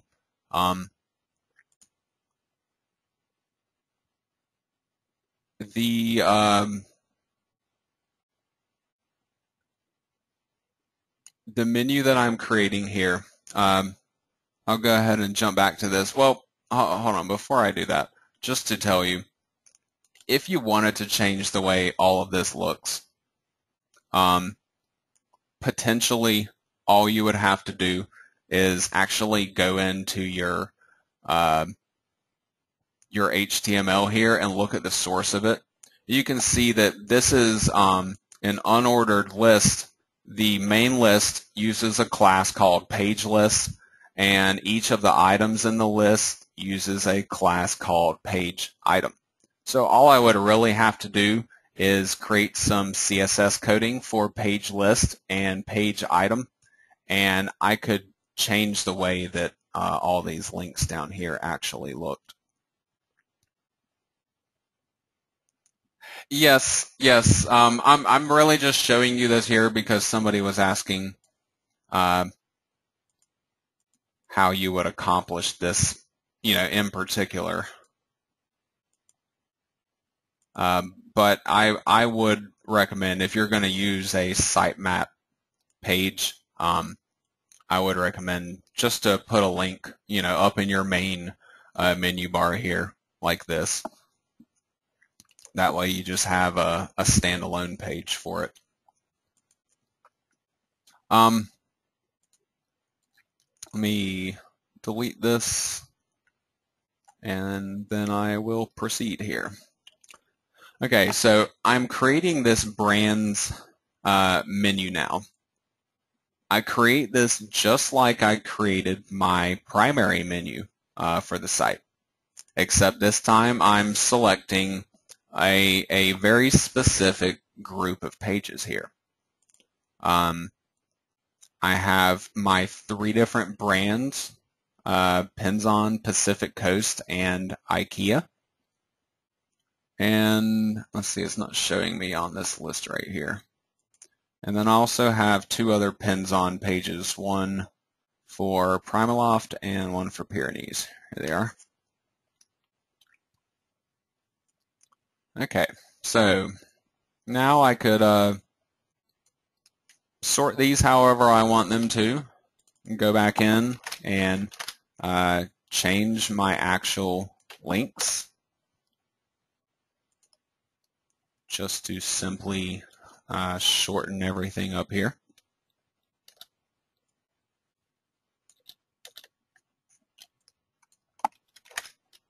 If you ever wipe out, your original title, it also tells you right down here at the bottom.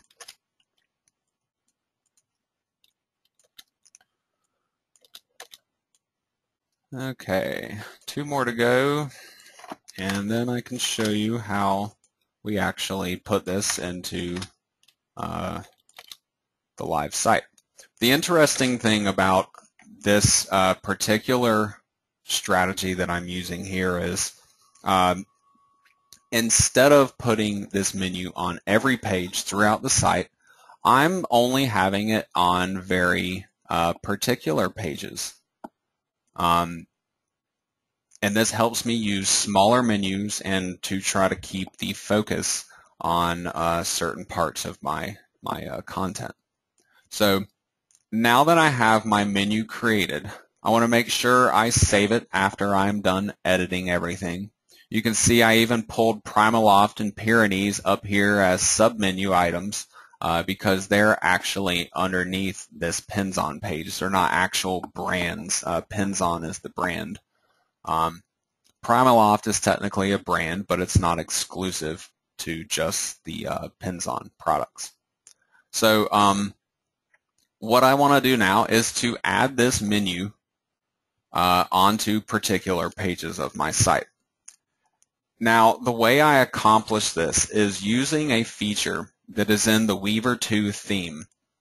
So if you're using a different theme, then you may need to simply search for a plugin here. Go to Add New and just type in per page menu, for example, or something similar, per page link, per page sidebar.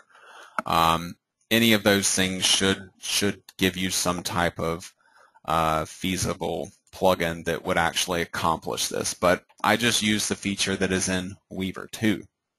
However, there's a little bit more that I need to be able to do that Weaver 2 does not allow me to do, and for this purpose I use a plugin called Shortcode Menu, and you can see I actually have this plugin already installed on this site because I already have some of these menus in place on other pages because it was simply too many menus to try to walk through creating for you guys live tonight. So as you can see, I have this Shortcode Menu plugin already installed. If I go to the administration page for this plugin, it's really simple. All you do is select the menu that you want from this list right here, and then it gives you the shortcode that you use for it. So what I want to do is I'm going to take this shortcode here and reuse this in on each of the pages where I want my customize brands menu to show up here. Before I do that though, I need to go to Appearance and Widgets, and this is to use a feature, the Weaver 2 feature. This is per page text. You'll see over here in your available widgets, you'll see this widget called Weaver 2 per page text. All you have to do is just click it and drag it over into your sidebar wherever you want this menu to show up. It gives you some specific instructions here if you need a reminder on how this actually works, but what it says right here is basically what I'm about to walk you guys through right now. So I now need to go, I'm going to start with my brands page. I'm going to edit my brands page. On this page, I want to go all the way down to the bottom here to this section that says Custom Fields. Now, if you have not created any of these menus on this site before, then the custom fields that you want to use will not be found in this drop-down box. I've created them on this site already on other pages, so these names are already in place here. WVR underscore PP underscore title, and the same with text at the end. Now what this is doing, if it's not already in this drop-down box right here, you just click on Enter New, and then you can simply type in those words right here. You do them one at a time. We'll start with WVR PP title, and this is actually the title of the widget that I'm creating. So I'm just going to call this Brands. And then I'm going to click the button to add that custom field. And then I need to create one for the text. And this controls the actual content of this widget. And the content, all I have to do is paste in that shortcode from that plugin that I was using, from my Shortcode Menus plugin. So this is all I have to do. I'm setting a title, and then I'm setting the actual content. I want to make sure both of these are actually saved in here, and then I need to update my actual live page. So I go and look at this on the live site, and you can see that it is now, that's not exactly what I wanted it to do. That's like a drop-down box, but it pulls out to the side. That's not entirely how I had wanted this particular menu to work. So I'm actually just going to remove these two items as submenu items. I'll just let them be standard So now let's see, where's my page right here? So now I can return here and refresh this, and you can see that it updated the changes. I didn't have to go into my page and edit anything. Now any changes that I make to this menu will automatically show up in the sidebar, and it's just on this one page. If I go to a different section of my site, I get a completely different menu. And the same thing goes if I try to navigate into these other pages. You can see that when I go into these subpages, there is no menu set up over here. So all I would have to do is simply edit the page, add in my shortcode as the text, and add in my title, and then update my page, and then I will have my sidebar menu showing up on this page for me as well. So it's not only on my brands page now, but it's also on my pins on page. So then I'll continue to go through each of these remaining pages and set it up so this custom menu also shows up on those pages as well. The combination of this sidebar menu and the menu across the top here, I feel like this does a good job of linking people up to any part of my site that they want to get to and helping them find it pretty easily. Even if they go to a category page of mine, they have the option of links here, but then they also have the main menu, custom menu sections down here where they could also click on the links. So this is, just to make the site more user accessible, and this also helps the search engines actually navigate through your site to get all the pages indexed. If they have problems finding pages on your site, they might not get indexed. So you don't want to leave users or the search engines having to actually hunt for your links and all of your different pages on your site. They should all be fairly easy to access. So that's basically the extent of creating these sites. You guys, my whole strategy, this is pretty much a complete site now, minus needing to go back through and, adding a few more menus to some of these other pages, or doing some additional manual linking type of stuff here. Beyond that, it's pretty much a complete site. Now, one of the things that I didn't walk you through tonight that I had already done on my site was the addition of stuff like extra pictures on the site. I use these extra pictures to simply break up large portions of text that might be there. You can see right up here I have like all of this text that doesn't have any kind of color or additional styling to it whatsoever. So I could go through and try to style up the text in one way or another, or I could simply try to find some type of relational image to go along with it. And this helps to break up your content, and it makes your site a little more interesting and appealing, and can also help with your search rankings as well in the end.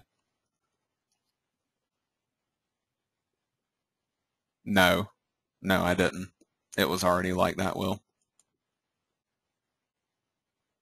Let's see, Nicole, how many? Yeah, it's coincidence. It just happens to fit the look of my site really good. How many under buying guides should be minimum subcategories? There's no set rules in terms of how many categories you should use on your site, or how many pages should be linked under each of your categories, or how many subcategories you have on your site. It's plan out your site pages. You know, all of your planned topics for each of your pages, and then try to organize those page topics in a way that makes sense. You know, group them together in effect. So I've done basically the same thing here. It just happens that I have 5 pages on each of my category pages. And, you know, I guess that it does help to make it a little cleaner looking and more uniform. Like on my home page here, you know, I have 5 links for each of these. Obviously, if one had a couple and another one had a ton of different links, then it might look a little bit out of place. I might have to redesign my custom menu here to make a little bit more room in certain parts. But yeah, you just have to think about all of your planning ahead of time. You know, this is a big reason why so much research and planning actually goes into creating these sites. For Nicole and a couple of you other guys that have joined in on this a little bit after it actually started, you know, go back through and watch the recordings from the first few webinars that you missed. And, you know, all of that initial research and planning steps that I teach, that kind of all leads into this. So awesome. Have I done this before? Yep, a couple of times. once or twice.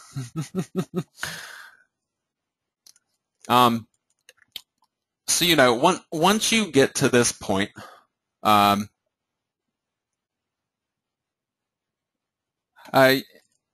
a problem. Nicole, hold on. I'll get back to what I was saying in a second. Wikipedia. Do you have said that I've put a link in that it comes from? Yeah. This is actually one of the final steps. No, you're fine, Nicole. Not a problem. Adding in a link from Wikipedia is what she is asking about. This is actually, I'll walk you through this real quick because this is something that I need to do on this particular page. I'm pretty sure this down feather clump right here, I believe that I got this off of Wikipedia.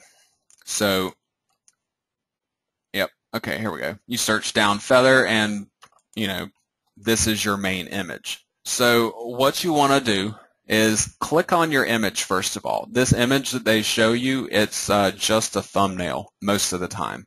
You can go in here and get a larger version of it. You can even look down here at the bottom and they have different sizes and resolutions that you can get. Now if you're just going to be using a thumbnail, you can't see the face close up anymore. If you're just using a thumbnail, you may just want to download one of these smaller picture resolutions. You don't need like the huge one if you're just shrinking it down to 150 by 150, which is what I'm using on all of my custom menus that I've created. So all you have to do is, you know, you save your image off of here. You can just right-click these and just go to Save Image As. You can save this to your own computer and then upload it onto your site. Now, down below here, you have this summary section, and then you also have this licensing section. This licensing section tells you exactly what you are allowed to do and not to do with it. And then it tells you, like right here, under the following conditions.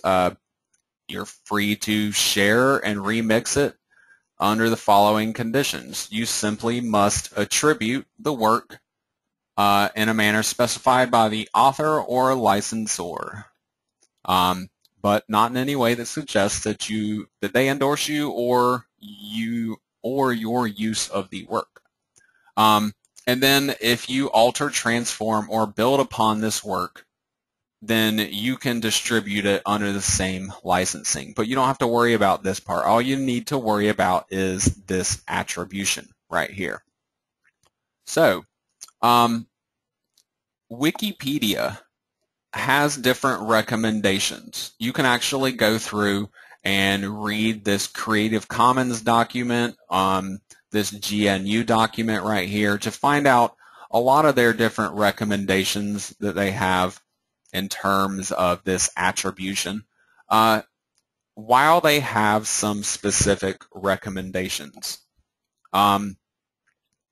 their minimum requirement for you is that you should attribute the work to the author. So at very, very least, you need to mention the author name, which you can find right up here in the summary, author Yoki. And then as you can see, this is actually linked to a particular page here on Wikipedia. So I could simply copy this link here and go back to my page, and on my home page here. Now it really kind of just depends on where you are comfortable actually placing this copyright notice here. If it's not going to interfere with the design of your site too much, what you can actually do is I'm going to delete this image here so I can add it back in through WordPress here so you can see this. So what I am doing here is setting up this image again, and then I'm just simply going to, in the caption right here, I can simply say copyright, is it Yoki or Yuki or something? Yoki.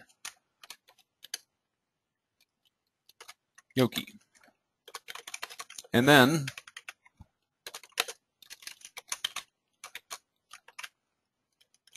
I simply create a basic HTML link here and insert it into my page and update it. And then when I go and view the live page here, then I should have a copyright notice down in the bottom of my image.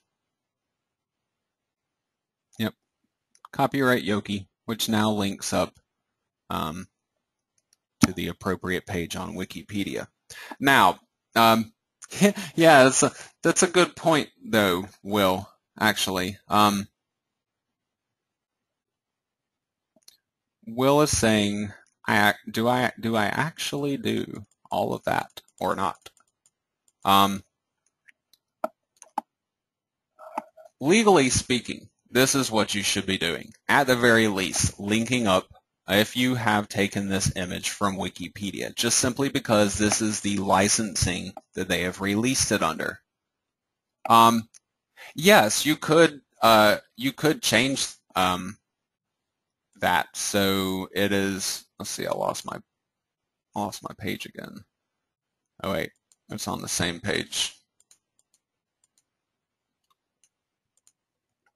I could go down here into my link, and I could simply say style is equal to font weight normal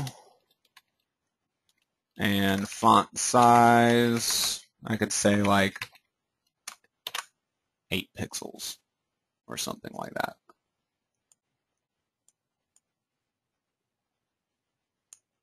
And move my copyright notice. Oops, I missed that.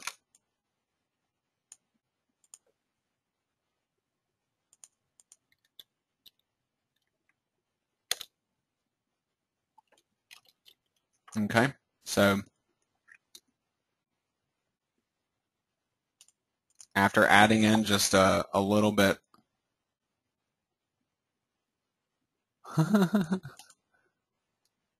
You know, you can make it smaller, right? You can also do number references. You could simply just put like, if you had multiple images, you could just put a number here as a reference, and then have a bunch of small text down at the bottom or something. I mean, this is really how Wikipedia does this type of stuff, though. If you look at their actual page, this isn't unique information that all comes from people that, built Wikipedia or whatever. This is all publicly available information, and they just simply have their little reference tags everywhere, and it corresponds to particular information down at the bottom. So, if these copyright notices that you may need to use on some of your pictures, if they interfere with the actual look of what you're going for, then you can simply try to include them somewhere else, put them down at the bottom of the page, and just have a footnote or something to go along with it.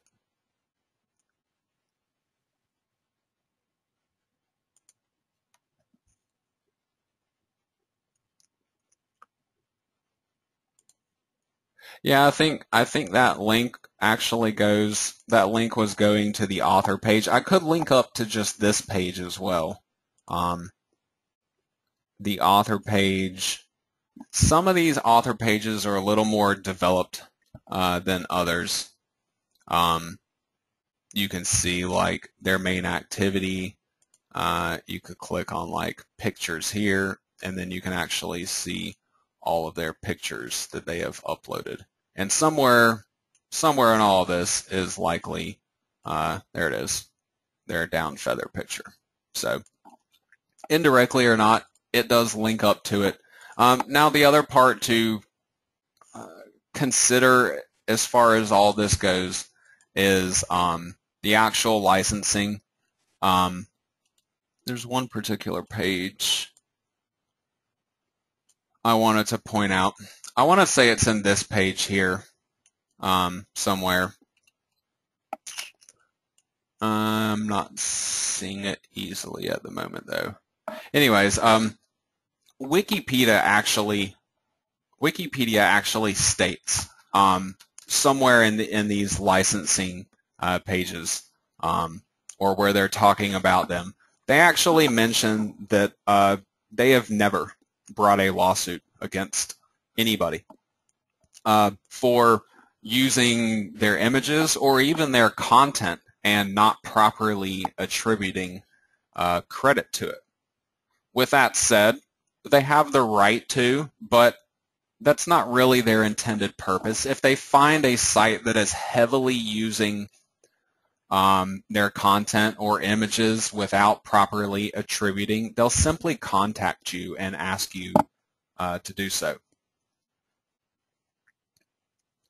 So in that regard, yeah, you're not gonna, if you take an image off of here and forget to attribute it, or you just really don't want to because it doesn't look great on your site, like, you're not just gonna have a lawsuit show up on your door one day. Now, I can't say that will be the case if you're taking images from other sources, but for Wikipedia at least, they actually yeah, they actually state that they have never they've never actually prosecuted anybody for something like that.